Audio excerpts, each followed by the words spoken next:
Good morning, race fan. Well, I guess it's afternoon. I don't even know where we are, ladies and gentlemen. It's Life's a Drag.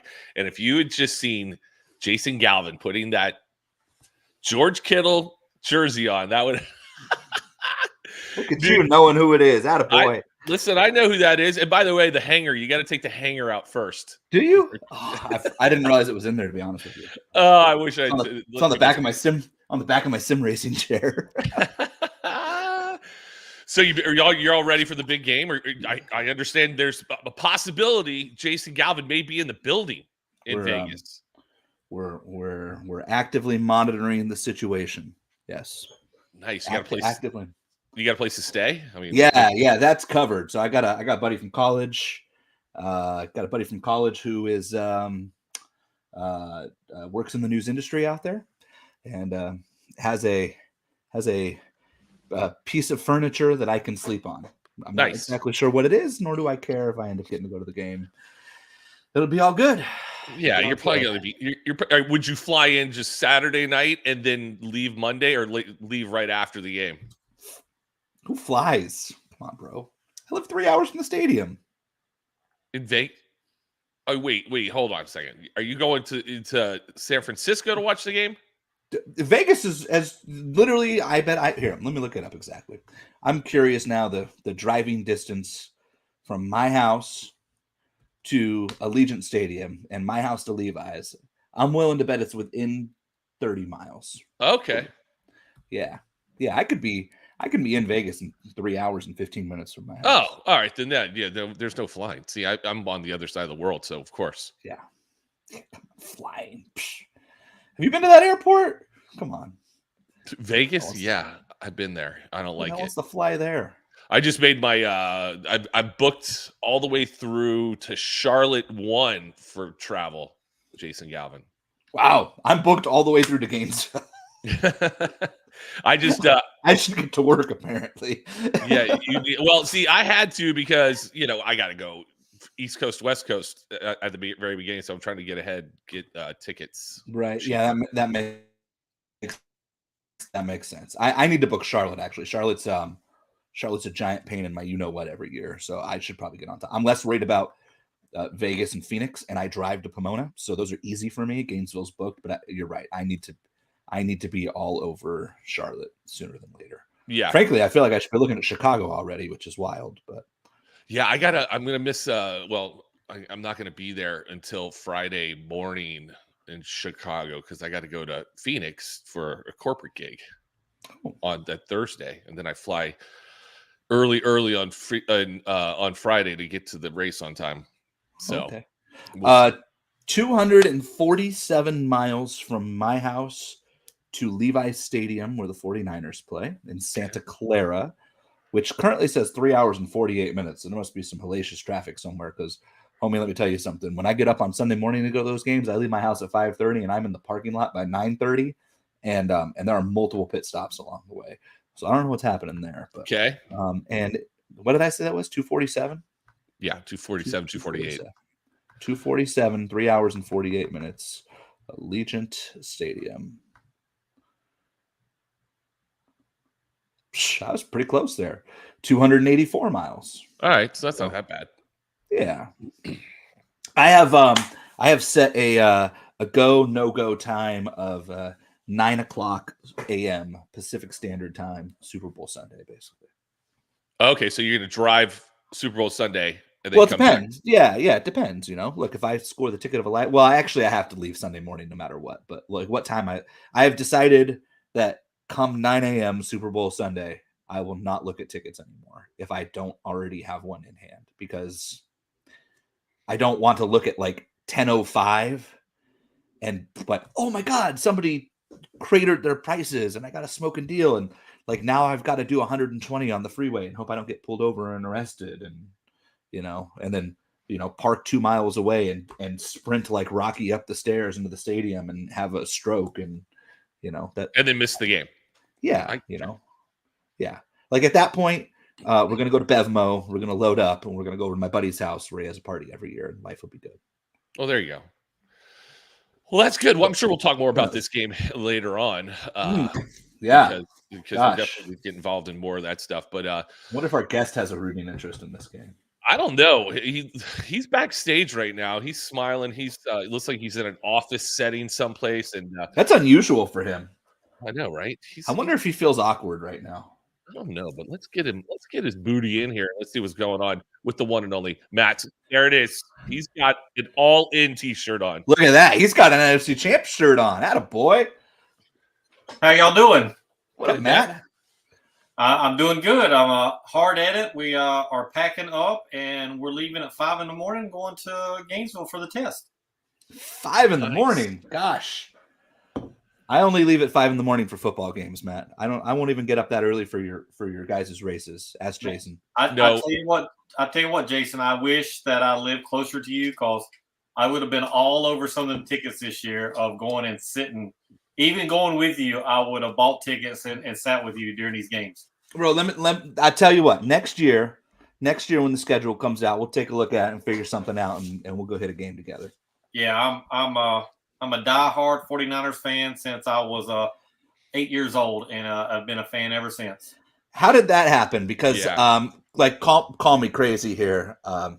You speak, and I don't hear San Francisco in your voice. No. It's weird.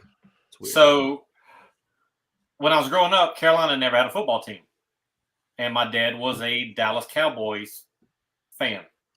So nobody's perfect. I went totally against him, because back in the day growing up, it was the Cowboys and it was the 49ers playing each other quite often.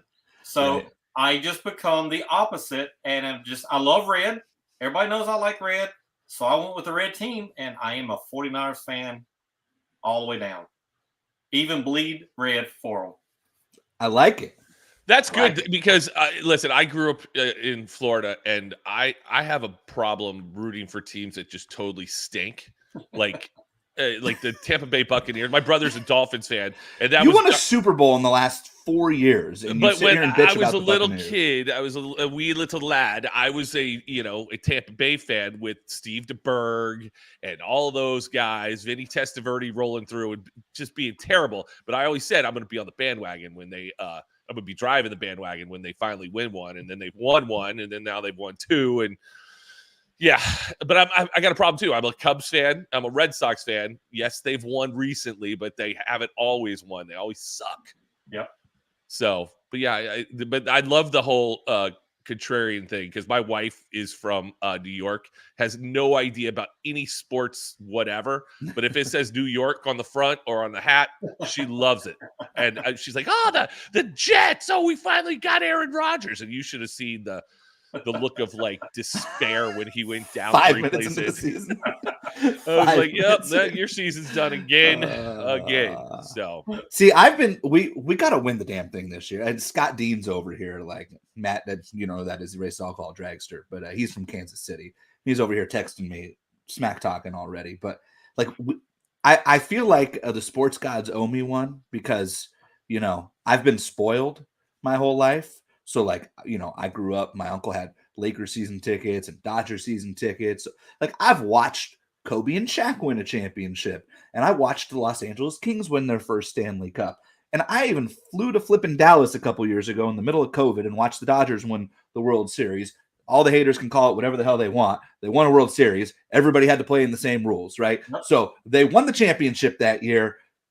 Championships are championships. Matt's got 6 rings. I bet he doesn't give a crap how he earned any of the 6 of them, right? But like, God damn it, the football team hasn't won since I was like 7 years old. I'm tired of it. Like, yeah, we need it, because then that'll put them in the elite also, because then they get to 6, and there's only 2 other teams that's ever got 6 championships, so they need to get there. It's time. Yeah, we can. As long as their defense shows up, we'll be okay. That's the deal, right? Yeah, that's the deal.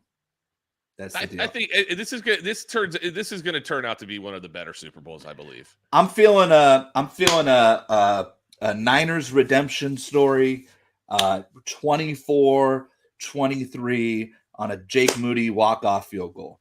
And Purdy's going to lead a drive, and Moody's going to hit a field goal, and all the stupid social media people have been talking crap about both of them all year will have to eat crow. That's what I'm going with. 24-23. Which is way too nerve-wracking, by the way. I would be much happier with 37-3. I'd feel great about that. 37-3 would be excellent. I don't know how you guys feel. I think somebody's gonna score in the 30s. I really do. I do too. I think they're two high-powered offensive teams. That there's no way they're gonna keep it in the 20s. I don't think. I agree. I think it's gonna be high scoring. Like 38-35. Super Bowls all like I know. I guess the last couple of years that's changed a little bit. Last year's was kind of high. The Eagles Patriots game was high, but like usually Super Bowls like even the Niners Chiefs game. Like now Kansas City got to 30. That game ended over 50 points, but that game went into the fourth quarter 20-10 San Francisco, and then we're not going to talk about what happened after that because Eric Fisher held Nick Bosa and the world fell apart. But not that I'm bitter at all. I'll cry about it still. I love it, but that's what's part of being a fan. You gotta remember those heartbreaks, and then you gotta remember the highs and the lows. It's the best. It's the best, man. It's the best. Exactly. So all right. Let's talk race cars, race bikes, race bikes, bicycles. What's in store for this year? Speaking of championships, how are we feeling? Are we looking good? How we feel about testing? Give us a little brief show for the 24. Well, we have been hard at it building Gianna brand new from scratch V-twin. She's never rode a V-twin, really. I mean, she tested one 2 years ago at Vegas on the Monday after. Just made a couple little 330 hits, but never really rode one. So she's all out full V-twin this year. We're parking all the Suzuki stuff, and everybody on our team is going V-twins, and really excited. I mean, we're building 4 brand new ones. We've only got one done so far, but we're really focused on trying to get our program back to number 1. We got that taken away from us last year, but I think we're going to be good. I really do. We've found some power over the winter, and I really think we'll be back good. I like it. And so going like you have been riding Suzuki's for a minute, and what happened? Like you had that other bike that you came out and you finished the season with that other bike. How does that go down? You just got extra bikes just laying around in the truck, and all of a sudden you're like, I don't like this one. Because I know people were like, how's he get away with that? He should start the season with what he's rode. What happened there? Explain that to me. They do have a Matt Smith rule now. NHRA has put in place a Matt Smith rule where you can only change bikes one time through the year, which I think is total BS. When you look at the rules, Top Fuel, Funny Car, and Pro Stock Car can change as many times they want. But now, because Matt Smith did it 2 years ago, now Pro Stock Bike is eliminated from that, and we can only do it one time. So, wait, is the rule chassis or manufacturers? It is manufacturers. Got it. So, I can't go back and forth between a Suzuki and a V-twin. Right. But you could roll out 9 V-twins this year if you wanted to. Yeah. And really I think it's pretty dumb because I try to tell them, like, so John Force can go blow up all the Chevrolet bodies, and if you don't have any more bodies, he can go borrow a Ford from Tasca, and it's perfectly legal. That's still changing manufacturers. Yeah, but he's not changing engine manufacturers. Well, none of them, for as far as I know, are Chevy or Ford motors anyway. So, not last time I looked. So are we going to get into what they can only run Alan Johnson or DSR heads or whatever, Brad Anderson? I mean, it's just they put too much politics in some of this stuff, and I just think they should let people come and race and do the best they can and try to win whatever they can. I'm curious. We don't generally, I feel like we're not like the controversial podcast or anything but I think this is an interesting conversation. The motorcycle class fascinates me from a amount of rule changes and like the constant chase for parity. And like, I don't necessarily know from where I stand that there's like any one person to blame in all of that deal. But I'm curious why you think there's always, no other class in racing anywhere, to my knowledge, has had the number of rule changes that Pro Stock Motorcycle has had over the last 5 years, I would say. Yeah, I would say that maybe Pro Mod is the second closest, Fair. The problem is we have so many different venues in our class. But the problem is it's a Smith family issue. If Pro Mod is the other one, well, that's yeah, what we I just think it might be. Yeah, a lot of it is. You know, we've got a lot of people that in the tech department that does not like Ricky Smith or Matt Smith. I can tell you that. I don't know what it is. But you know, it boils down to you got Suzuki who has 2 valve, you got 4 valve Vance Nine's head, you got 4 valve Monster heads. You got the V twins that have a Gen 1 motor or a Gen 2 motor V twin, and you have an Advanced Hines V twin. So you have all these different motor type combinations, and for them to keep parity, they have to keep, you know, changing rules. Now, where they've faltered at last year, and this is where I've tried to tell the tech department, before, if somebody was 500 faster by the quarter mile ET board, there was a rule change, and I'm good with that. They did it to me. I can't tell you how many times, you know, but now they don't look at that. They're going, well, you need to do a better job in 60 foot because this guy's going 102s in 60 foot. I'm like, well, what does that matter if he goes a 102 and we go a 106? That's all we can do with this deal. What matters is the quarter mile ET. And that's where I think they've fondered it, because Gage was 800ths to a 10th faster every race almost than everybody. And I told him, I said, number 1 qualifier, 14 of the 15 races, won 11 of the 15 races. The only 4 he did win, he red lit 1 and he broke the other 3. I mean, or he'd have had a dominant season. And I said, our class can't sustain somebody winning like that all the time, because it's going to push out all the people that are from 12th to 16th or 20th. They're not going to keep coming no more because they know they don't have a chance. So we have to get our parity back, in my opinion, back closer together and look at quarter mile ET rather than incremental numbers of who's going faster at this point and whatever. Because I don't care if you go 102 and 60 foot and another one goes 106. As long as they're going the same ETs on a quarter mile, I don't care how they get there. That's what wins races. But like Steve Johnson, for example, like his 60 foots were always really good, but that bike doesn't run down the track. Correct. Like if that bike ran down the track, would have been a lot better bike last year. Yes.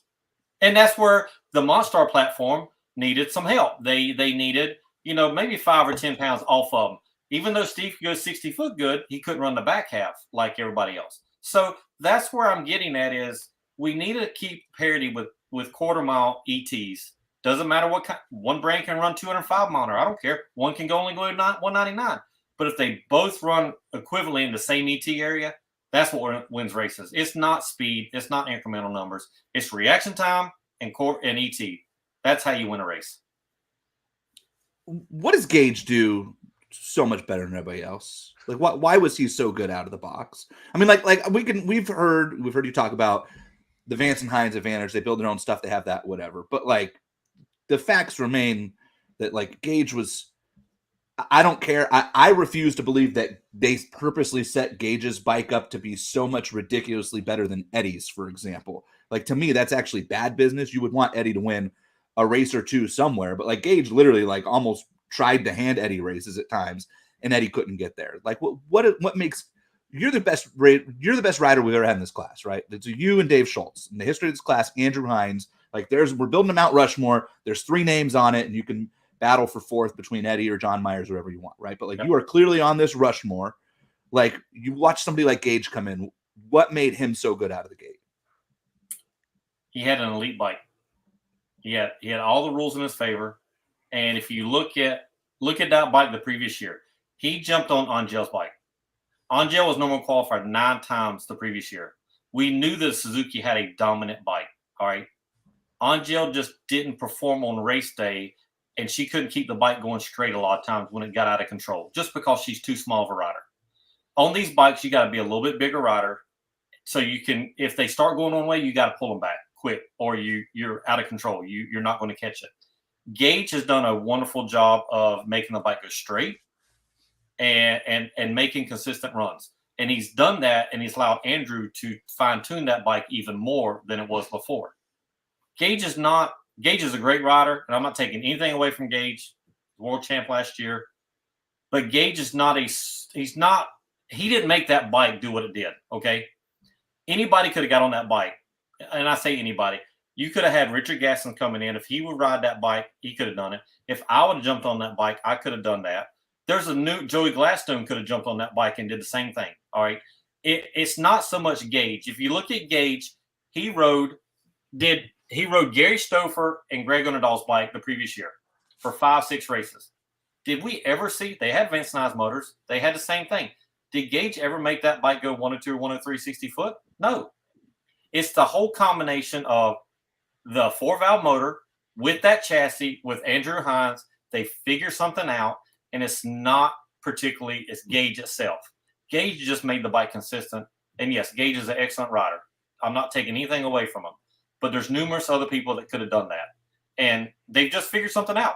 And, prime example, Kelly Klontz did it at Dallas last year. Her bike, after Gage rode the bike and they got it close, they figure something out. She goes out there and goes a 104 60 foot and goes 670. So, it's the combination that is so deadly. And Gage just made it where it's deadly every pass and not just 1 out of 5, 1 out of 7 times down the track. But there's something to be said for that consistency, I think. Correct. And that's why I'm not taking anything away from him. He has done that. He has made that. But they figure something out with that combination. Right. Who's the best rider in the class not named Matt Smith? Because you're going to say yourself, and that's fair. I mean, I'm not the best rider. Have I been successful? Yes. I think there's who's going to ride this year as far as riders that are really good. I think Joey Gladstone is one of the best.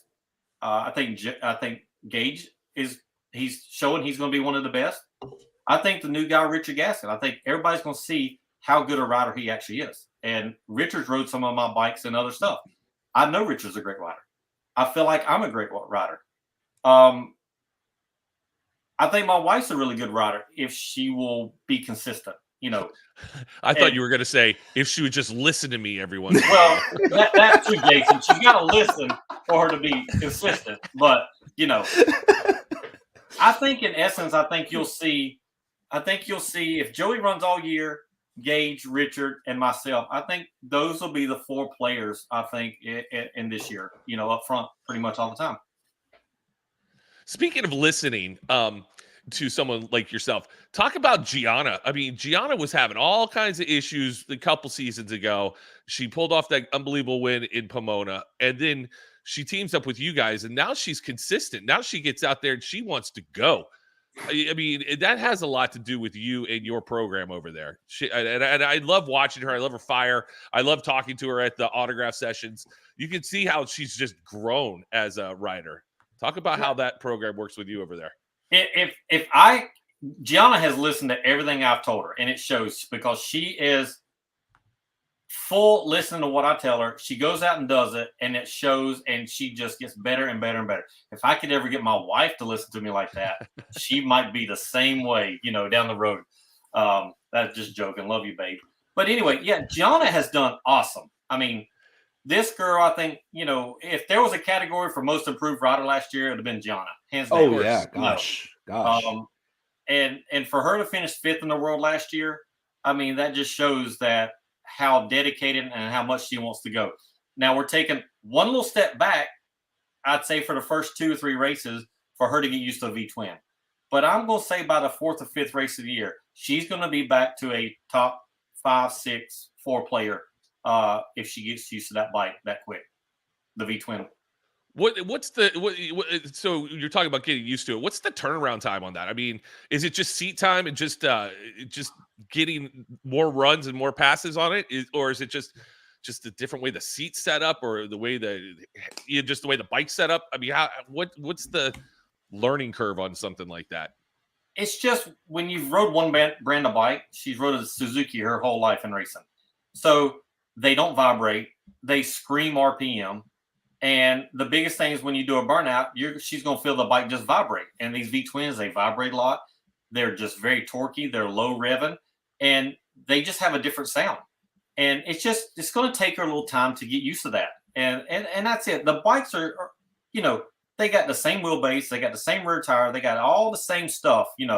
It's just the difference in the motors and the difference in the sound and the way they pull the V twin's going to just pull a little harder down low, the lower gear changes, and she'll just get used to it. And it's just going to take a little time. And I think it's more mental for her right now than it is anything because she's never done it. I could jump on Suzuki one day, V twin the next day, and not face. Hell, I did it on Sundays. I swapped bikes on Sundays, right. Between rounds. But for people to do that, it takes a different type of person, and she'll get used to it. Like I said, just give her 2 or 3 races, and I think she'll be back to where she was at the end of the year on the Suzuki.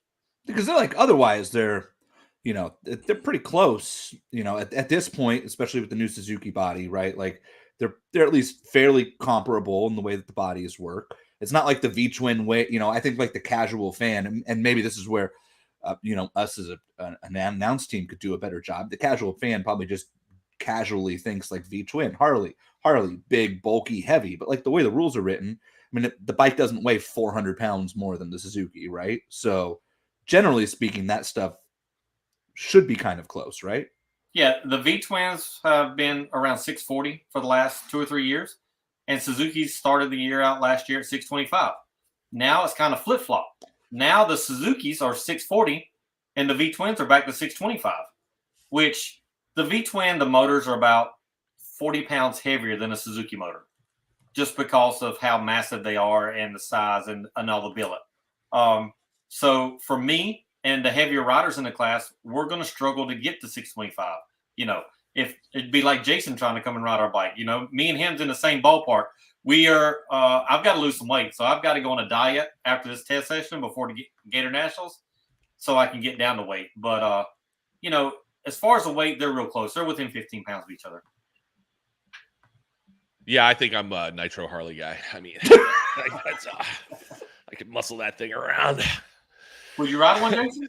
Hell no! I would never get on one of those things. I'm with Reinhardt on this one. I would do a burnout, and that's it. Like I think I would do a burnout. By the way, the sexiest burnout out there on a bike. Well, he's not doing it all the time, but Jerry Savoy, dude, the way he swings that ass into that bike and it just looks sexy. I love it. I didn't need to hear that, Jason.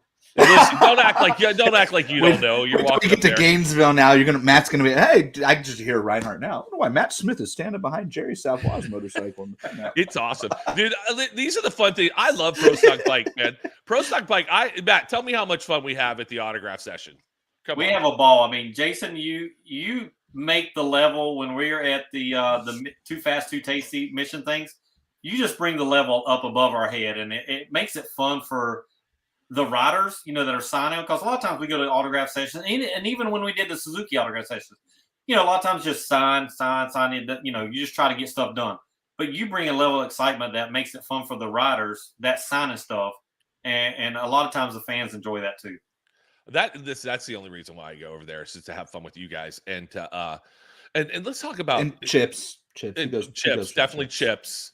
But at Suzuki we don't have that. So yeah, are we even gonna do Suzuki autograph sessions now? You're not. He's not on a Suzuki. That's what I mean. You're not even gonna go over there now.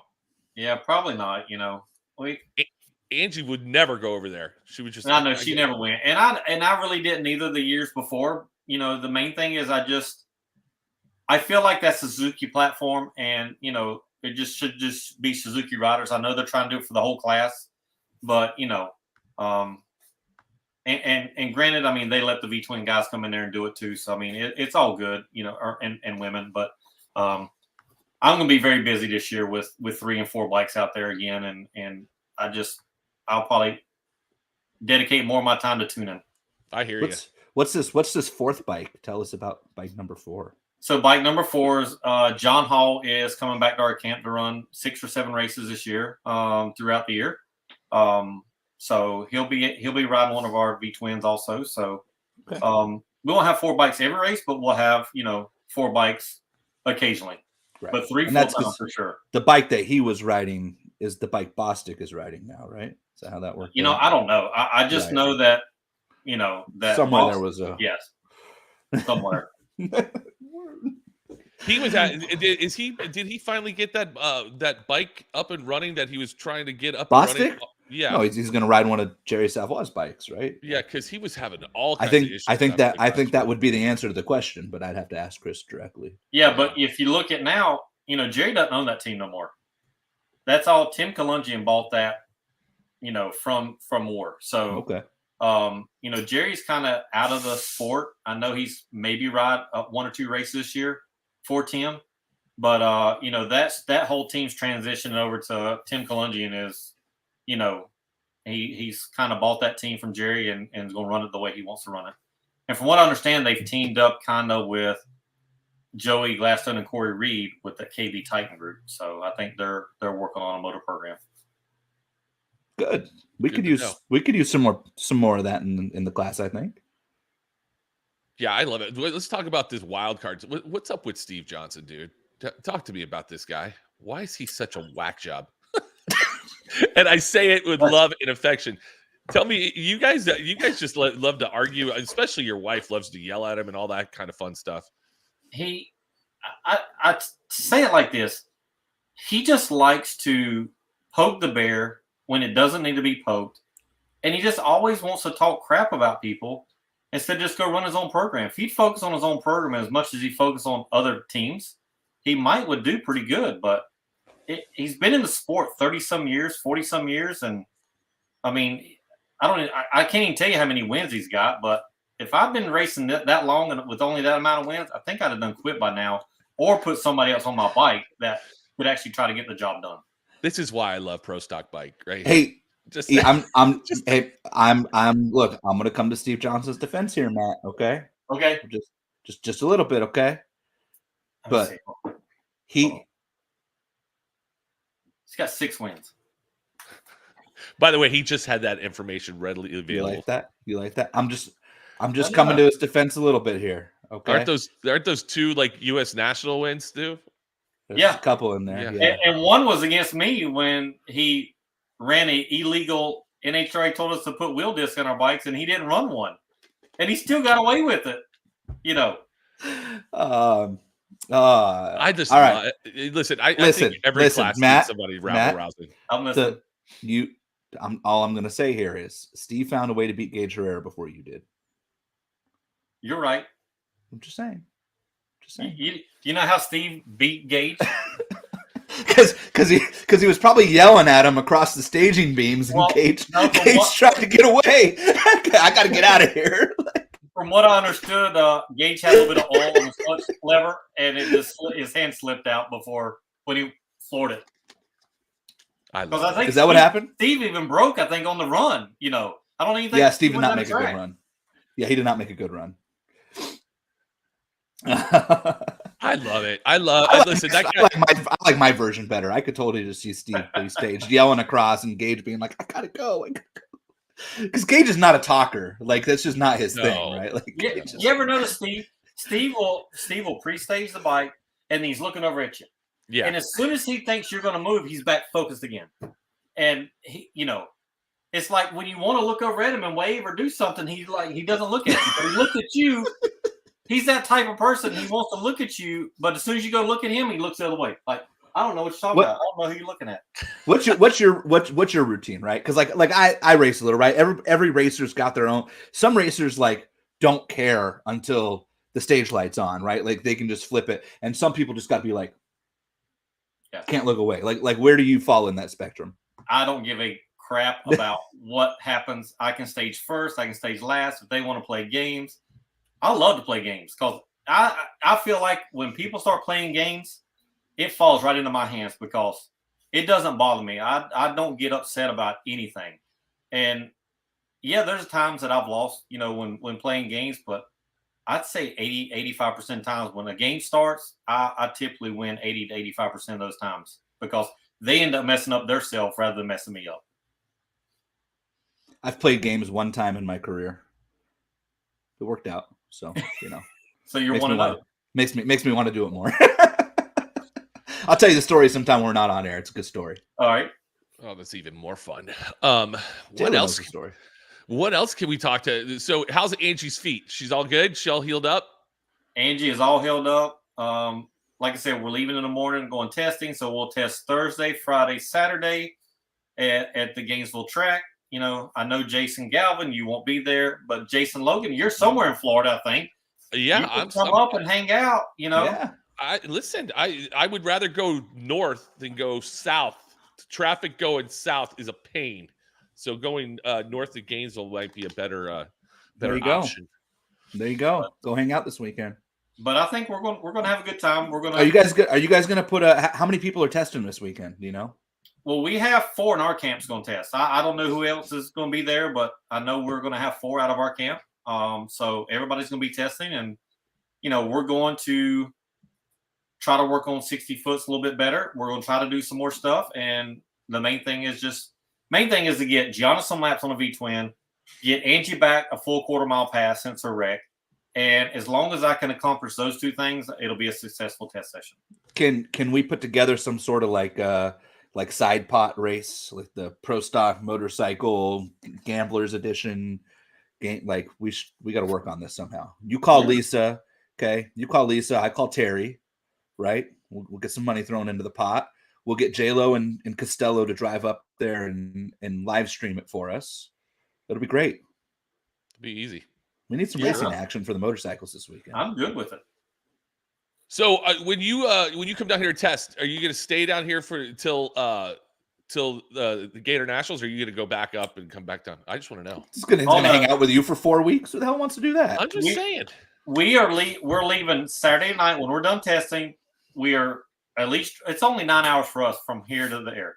So we're going to at least drive 3 or 4 hours back home and then get up and get in the rest of the day so we can watch the Super Bowl, watch my 49ers beat the Kansas City Chiefs here at home. Priorities, Jason Logan. My man. And you know, got priorities. Come on. And then we'll get back to work on Monday after, you know, they win and we have a successful test session. It'll all be good. Yeah. You know, it's gonna be a late start in the Smith camp on Monday, by the way. I'm feeling like Matt's gonna need to sleep in a little bit after the party Sunday night. That'll be perfectly fine with me. Feel good about that. Yeah, this whole starting drag racing in March is. We talked about this last time, Jason, but we got to get out and do some stuff. I mean, we got to see more drag. Dude, there's a divisional next weekend in Orlando. I know, and I'm probably going to that. You live in Orlando. I'm going to that because I told Joe Costello I might help him with some social media stuff. Oh, okay. Okay. Hey, I really like the season starting in Gainesville. You know, for everybody. I think it makes sense, honestly. Yeah, it does. But let's start it in like January, February. Let's go. Come on. I get it. Traditional the Gator Nationals March, but come on. Hey Matt, just so you know, your CFO says she's calling out sick on Monday. Okay, that's good. That's all right. As long as the 49ers win, she can call out. Do you make her like the 49ers too, or does she have another? No, she's a Panthers fan. But here's the funny thing, Jason. When I got this shirt in, I ordered this the night that they won the NFC and they put these up. I ordered this and it came in, and she goes, "Where's mine at? Where's mine at?" I'm like, "You're a Panthers fan." She goes, "Yeah, but I'm jumping on the bandwagon for this." I'm like, so look, so what come in today? The women's size of that I had to get her. Had a girl, so she would be happy and wouldn't complain no more. Dude, my wife does that to me. I'll go out and get lunch or something, and I don't even ask her because she goes, "Where you didn't bring me anything?" I go, "I went to McDonald's or Burger." I go, "You don't eat that stuff," and she's just like, "You know, you kind of asked." Oh, that's like, lunch. Oh. That's like common courtesy, though. I know, but my feeling is, you know, I'm leaving the house. You know, I'm going to get food. How about just sending a little text going, "Are you going someplace to get food? Where are you going?" Okay, my wife. I'll tell you what my wife does. She like now. I like my marriage, so I actually tell my wife I'm going to get lunch. You know, versus coming back with it. But she'll be like, "You know, where are you going?" "I'm going to Chipotle." "Okay, can you get me a bowl with light white rice, black beans, extra of this sauce, but on the side?" I'm like, "Can you just text me?" I just told it to you. I'm like, I don't remember that shit. Right, you have to text. I can't remember who qualified number 1 of the World Finals. How am I going to remember what you want for lunch? Like, come on. And by the way, there's also decorum and etiquette as you come pulling up through a drive-through window. I tell everybody in my car, as soon as I get to that sign, you better know exactly what you want. Do not. It's McDonald's or whatever. You know what they've got. You're not trying something new.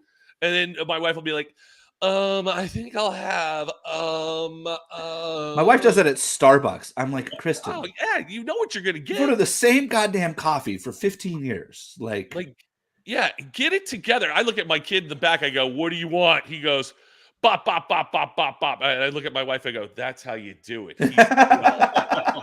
My 5-year-old's great about that. JJ, you want 4 pieces or 6 pieces today? 4.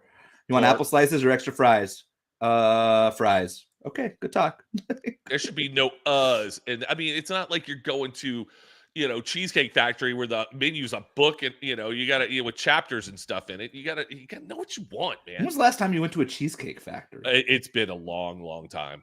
But I'm just saying, I know that menu. The closest one to us has a 4-hour wait on a Tuesday at 11 a.m., so I don't go. No. I love that place. Yeah? Does yours have a 4-hour wait at Tuesday at 11 a.m.? Well, we have to drive like 45 minutes to get to one here, but Yeah, I got to drive an hour and a half, which is why I don't do it. I'm not going to drive an hour and a half to then sit and wait. But I do like Cheesecake Factory. You're not wrong. Yeah. What's your go-to cheesecake? Yeah. flavor? Yeah. Oreo. Oh, attaboy. There you go. Listen, you ever make your way up to Bakersfield? All right. I got a place I'll take you. Luigi's here in town. They're only open for lunch, but it's the best restaurant in town. And they have a Butterfinger pie. It's like a cheesecake with Butterfinger ice cream. Oh, just saying. All right. I don't even love Butterfinger, but I'll eat the crap out of that thing. Let me just tell you. Yeah. What's your favorite place to eat on the tour, Matt? Where do you guys like when you treat yourself after you win a race? Where do we go? Whatever city. Normally what we do is we'll do Texas Roadhouse. That's my favorite choice where they're all over everywhere we go. Sure. But when we go to Sonoma's probably one of my favorite places to eat out there, and it's Pietro's. I've known Joe Murdoch and Petey forever, back to when my dad, raced Pro Stock car back in the 90s. And I always love going to their place and eating, on a Saturday night. We always go over there. I like Pietro's is it. good. Yeah. You been there, J-Lo? I have not. Yeah. Maybe I have. I don't know. I spent a lot of time up in that part of the country, obviously. So Vallejo. Yeah, great place. Great place. We go to I Trancas. agree. Look, Texas Roadhouse is I feel like that's an announced crew favorite as far as national chain brands, right? I'm in. Consistent, not overpriced. Yeah, it's not overpriced. They normally have good steak, and I love the salads. And who doesn't love the bread with all the butter? Oh my gosh. Right. I love it. It's I like the fact that I don't like the fact that they don't let you eat peanuts and throw them on the floor anymore. Yeah, well, I think that become a safety hazard. like a Joe Costello, whatever, just okay. Come on, Joe. What do you mean, Joe? Wait. Yeah. What is Joe's? I don't even know what Joe's favorite place is on the road. Matt Smith doesn't wait. I could see that. No, Matt just walks in and he's like, "Hi, I'm Matt Smith," and they roll out. I don't like to go somewhere and wait. I don't blame you. 15 minutes, I'm good. But if you got to wait an hour to eat, I'm going somewhere else. I think it depends on the situation. If we're going at the end of a race day, then yeah, I got no interest in sitting and waiting. Well, no crap, Joe, not a chain. Literally, I not preface that. I literally prefaced it with, of the chain places, of course we don't like. Look, I can a little insider Life's Drag information announce crew here, but I think, and Joe can chime in with his comments if he'd like, but I think I speak for Jason and myself when I say that our favorite place on the road that we've kind of found that we seem to go to every time we're there is a little place off the strip in Vegas called Cleaver. Oh yeah, that place is so good. Let me tell you, never been there. By Vegas steakhouse standards, that place is off the chain. And they do happy hour prices, so you're not paying, on their food. On their food. That's the funny. You still pay $20 for the cocktail, but you get your ribeye for $62 instead of $88, which is great. It's really good. Yeah, really good. Yeah, this is what I'm. Yeah, Joe, we found it because of you. You told us all about it, Joe. Actually, no, that's not fair. No, you got to remember the story here. Come on, we went there. we found that because we were going to Tacos and Beer, which is a Joe Costello find Right. and a great place as well, right? We were going to Tacos and Beer, and one day that we went to Tacos and Beer the day before or something, and we rolled in there and saw that sign in the corner of it's in this like little like rundown strip mall, Matt. Like you would never expect there's this like top shelf steakhouse in there, and it's got a cool sign in the corner. And Joe was like, "Hey, we should go there sometime." And like, look, you never have to ask me if we should go to a steakhouse. Right. I would just say yes automatically. So yes, Joe does. He claims the whole shopping center. There's like a Japanese tapan place across the way that I'm surprised we haven't been to yet. Actually, it's one thing we've never been to with Joe. We got to work on that this year. J-Lo and I went to Benihana last year when we were in Phoenix. They're And good. We loved it. Up. But the worst part was, well, it wasn't the worst part. On another table, all right, this is going to sound terrible of me. I'm going to say this out loud. But do you want an American guy, a white guy like me, cooking your food at Benihana? No, you don't. No.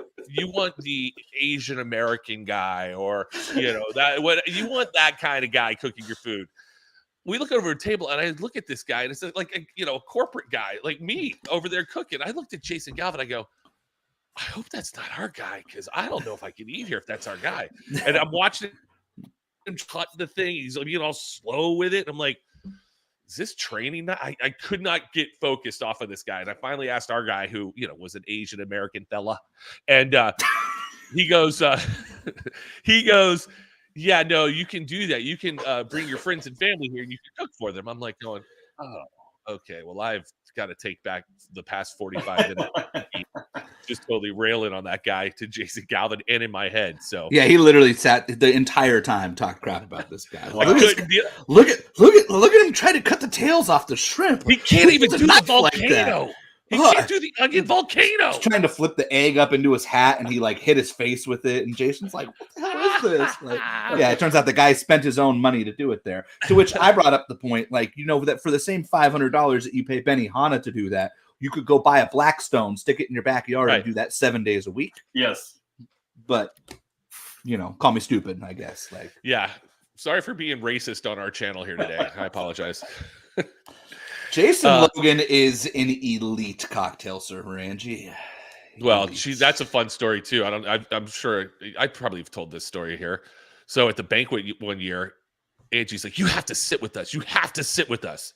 And it was a year they didn't win a championship, so they weren't sitting right up front. So I'm like, "Okay, I'll sit with you guys."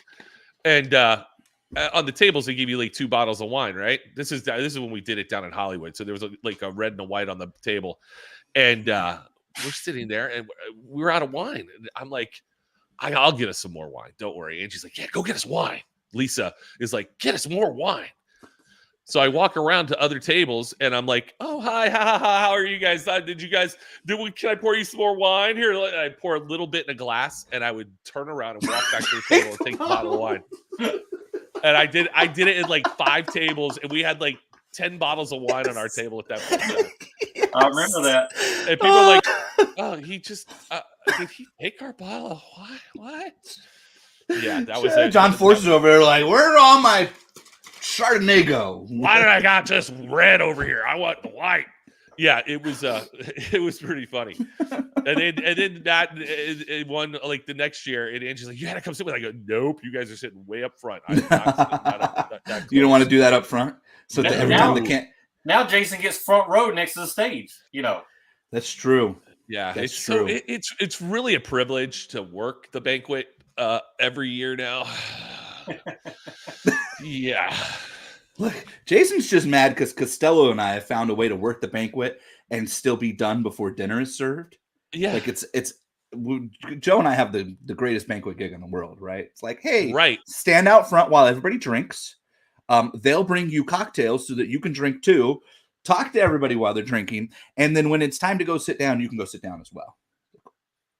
Okay, I'm not allowed to drink during the banquet portion. Because you're on stage in front of everybody. I know, but whatever. Everybody else is drinking. Who cares? Brian Loans is up there with a beer or drink, whatever, the whole time. He was cheersing. Come on. Yeah, well, this is my cross. This is my cross. And I will bear it. That's the cross? Yep. Which one? That I can't drink during the banquet. Yeah, no, I'm just saying, which cross? You got Jason, I will bring you a water bottle next year, sit on your thing, and be full of vodka so nobody will know. There you go. So you can just take sips of it. Perfect. It's a water bottle. Yeah, exactly. They're cheats. They're hacks out there in the world. By the way, if I hear one more person say, "Oh, I got a new life hack," here's a mom hack. Shut up. I'm tired of it, Jason Galvin. Matt Smith, you understand what I'm saying. Yeah. I've been watching too much TikTok. That's my problem. Something tells me Matt Smith is not a TikToker. I'm not. I don't do TikTok at all. Do you do social media at all?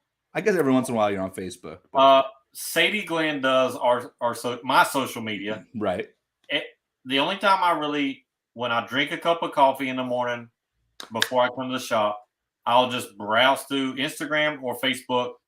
But that's it. About 15 minutes and I'm done. Is your shop on your house property or you got to drive to it? It's on a house property. Yeah. So how are the dogs? Are we ever going to do another wiener dog race ever again? We'd like to. Yeah.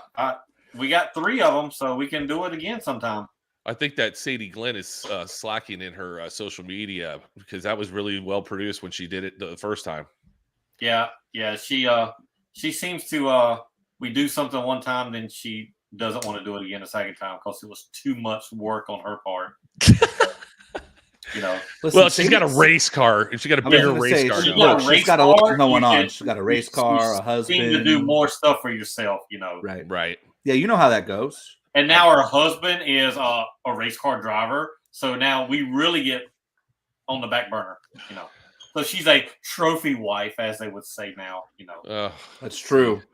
That's true. Hey, she has her own T-shirt. Yeah, and half time when I call her to tell her a mistake, so she put something up. I'll tell you this: she put something on social media for me 2 days ago or 3 days ago, and I immediately call her back, and no answer. I call her back, no answer. She calls me back like an hour later. I'm like, "What the fuck, Sadie?" I said, "Have you been sleeping?" Well, yeah, I just got up from a little nap. I'm like, "God dang, it's 1 o'clock in the afternoon."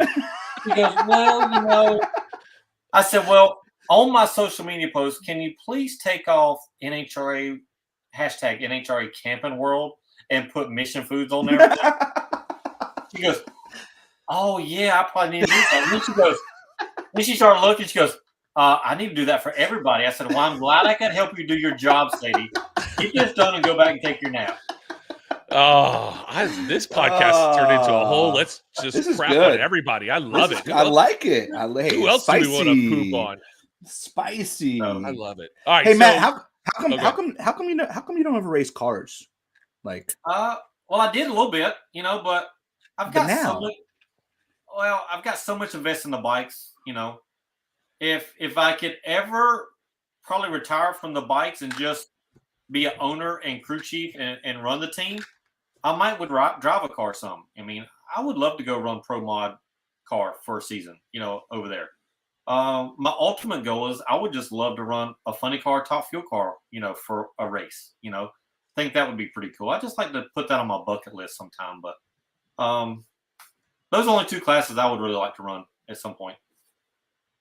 But I've driven a pro mod car, and I've been one of the quickest and fastest guys ever doing that. So you keep your license active? Mm-hmm. Yep. Yeah. I don't know how the pro mod license works. Like, it's not like Top Fuel where you got to make a run every 2 years type of deal. No, I mean, yeah, you just and I'll go make a pass or 2 every now and then. I mean,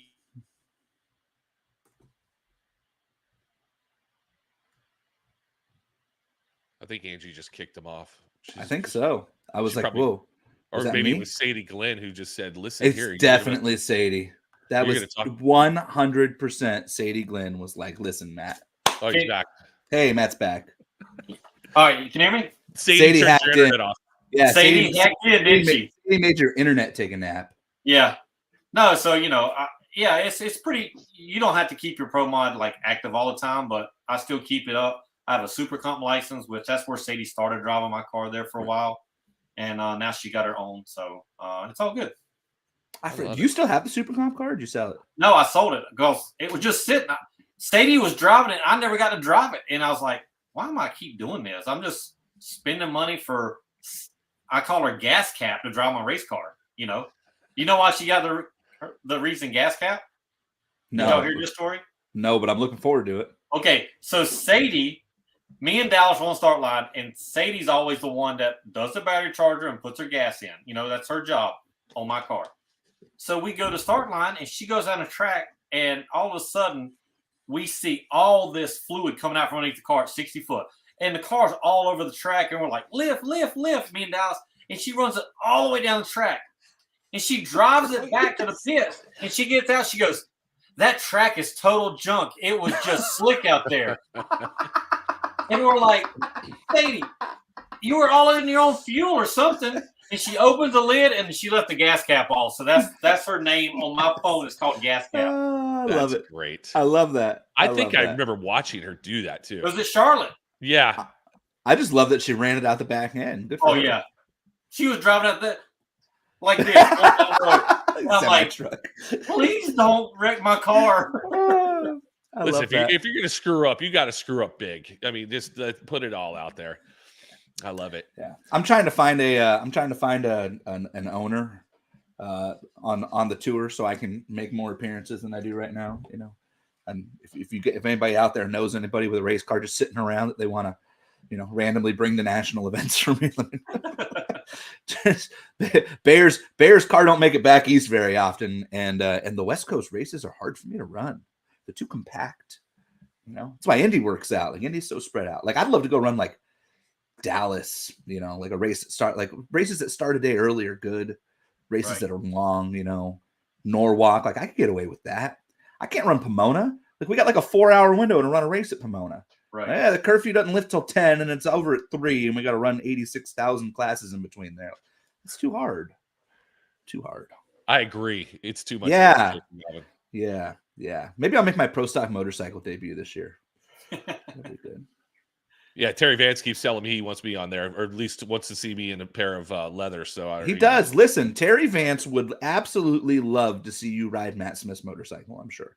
Could you imagine that? God, I'm sure Terry would love to see you ride Matt Smith's bike. Just by the way, just the sight of me walking out there and like the leather outfit and leathers. God, that'd be sexy too. Part of me wants to get you leathers made for. That's what you should be at Vegas this year, J-Lo. What? You should just get you a leather suit and wear it while you're DJing. You should be a Pro Stock motorcycle racer at the Halloween Vegas race.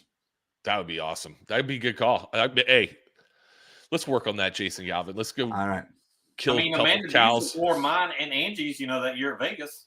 Yeah, the problem with this is, Matt, that like J-Lo couldn't get his calf into either yours or Angie's fire suit. Okay, well, we'll have to work out some of the Top Fuel Harley guy because that's more Jason. Right.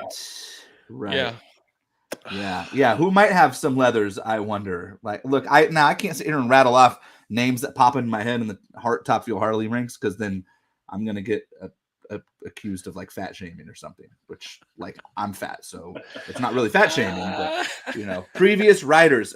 I don't know, joke.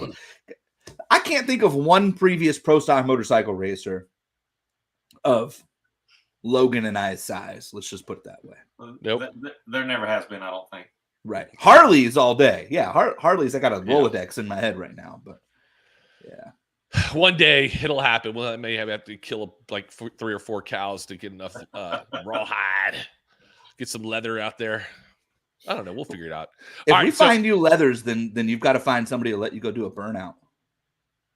Well, I told you I'd never done a burnout like in any type of vehicle, and I told Erica Enders that, and she was like, "You could come to one of my cars," and I'm like, "Not your Pro Stock car." And she's like, "No, I got another one, you know, whatever." Her super gas car. Yeah, super gas. And I go, "Do I have to put on the fire suit?" She goes, "Yeah," and I go, "Well, I don't think yours is gonna fit."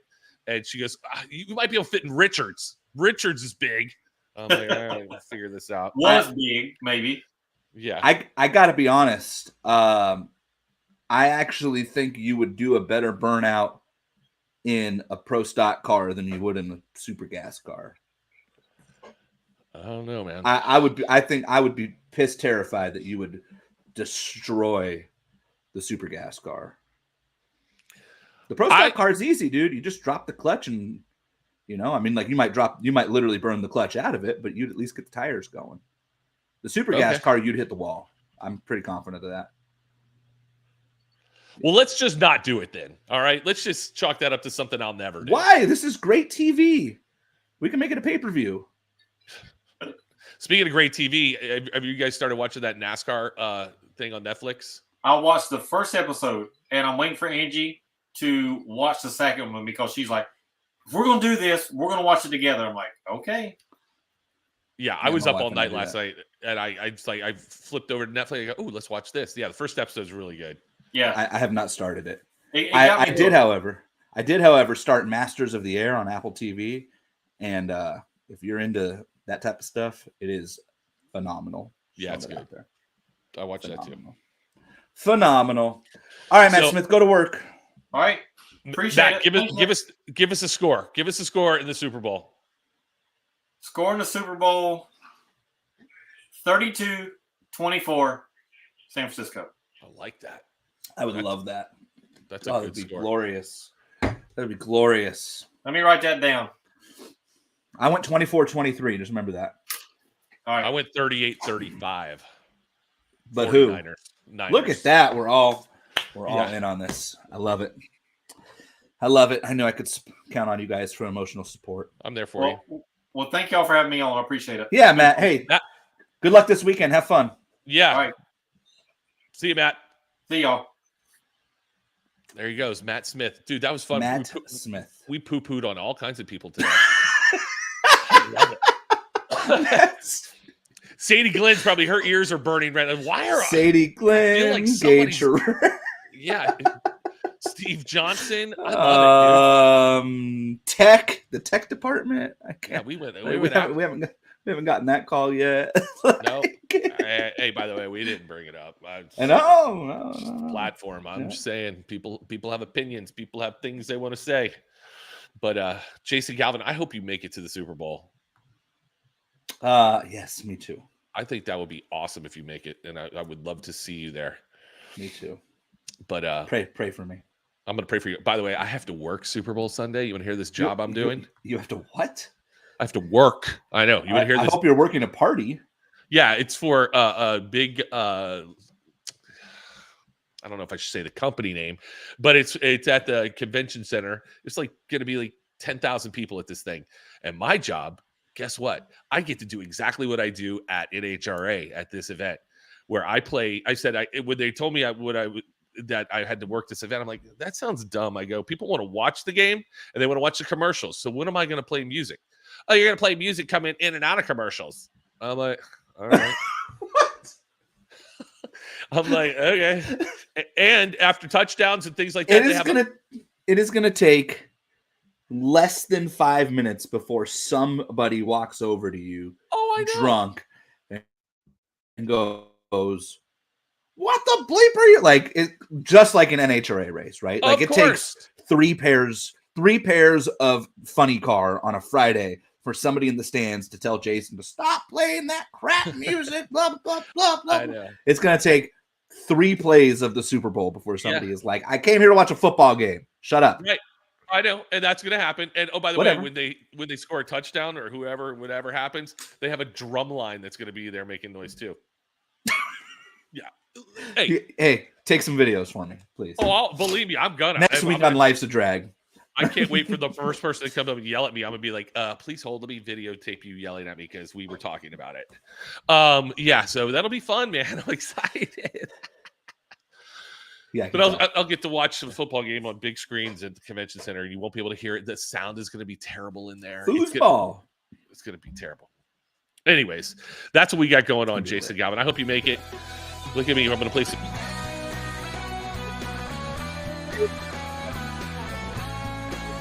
There. You can't hear me? Much better. Now we can. Okay. So anyways, thank you guys very much. Enjoy everybody who's testing this weekend. Good luck. Everybody who's in Bradenton. Good luck. Hope everything goes well. You guys. See you guys next time.